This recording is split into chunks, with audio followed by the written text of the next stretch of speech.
પાટણના રાજા સિદ્ધરાજ જયસિંહના રાજ્યાભિષેક પહેલા ભાભીએ મેણું માર્યું. સિંધમાંથી હમીર કક્કુની ભેંસો લાવી અવતાવો. મેણું માનવા સિદ્ધરાજ લશ્કર સાથે સિંધ પહોંચે, પણ જાણે છે હમીર કક્કુ તો સધીમાના અખંડ ભક્ત. સમજે છે કે લશ્કરથી કામ નહીં ચાલે, એટલે રાજા પાટણ પરત નહીં, સીધા વરાણા જઈ ખોડિયાર માતાની શરણાગતિ કરે છે. ઘણી પ્રાર્થના પછી પણ જો કોઈ જવાબ ન મળે તો રાજા પોતાનો જીવ બલિદાન આપવાનો સંકલ્પ કરે છે. રાજાની ભક્તિ જોઈ ખોડિયારમાં પ્રસન્ન થાય છે. સિદ્ધરાજ સાથે સિંધ જાય છે અને માનો વરદાન મળે છે. સધીમાં કહે, ભેંસો લઈ જજો, પણ 3 દિવસમાં પરત લાવજો.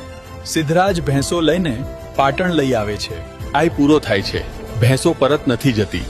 હમીર કક્કુ ફરી સધી માં પાસે પહોંચે છે અને માં ખુદ પાટણ જવાની ઠાને છે. પાટણના પીરો રસ્તો રોકે છે, ત્યારે સધીમાં પાતળી દોરી પરથી કૂદી પરચો આપે છે અને પાટણમાં પ્રવેશ કરે છે. માં સિદ્ધરાજ પાસેથી ભેંસો લઈ સિંધ પરત આમે છે અને પછી પાટણમાં જ બિરાજમાન થવાનું સ્વીકાર કરે છે. આજે પણ પાટણના તળ દરવાજા નજીક સધીમાની ગોખ પર દિવ્ય જ્યોત પ્રગટ છે અને ભક્તોના હૃદયમાં માં જીવંત વિરાજે છે.